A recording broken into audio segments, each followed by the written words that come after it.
everyone. Today my topic is about digestive system. There are 6 parts in a digestive system. They are mouth, food pipe, stomach, small intestine, large intestine, rectum and annulus. Mouth ఏం చేసిద్దంటే మనము తినేటప్పుడు మన teeth దాన్ని కొరికి byte చేస్తాయి.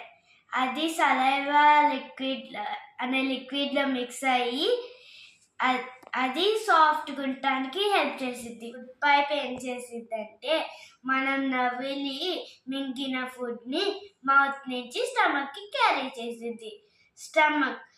Stomach digestive జ్యూసెస్ని produce చేసి మన ఫుడ్ని సాఫ్ట్గా ఉండటానికి అది పీసెస్ అవ్వటానికి హెల్ప్ చేసిద్ది.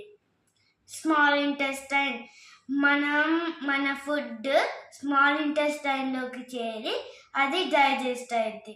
లార్జ్ ఇంటెస్టైన్ ఏం చేసిద్దంటే మనకి ఇంకా డైజెస్ట్ అవ్వని ఫుడ్లో వాటర్ని అబ్జర్వ్ చేసుకొని ఈ వేస్ట్ని బయటికి పంపించేసిద్ది. రెక్టమ్ అండ్ యాన్యూల్స్ వేస్ట్ ఫుడ్ రెక్టమ్లోకి వెళ్ళి యాన్యూల్స్ ద్వారా బయటకు వచ్చింది. This is about our digestive system. Thank you everyone.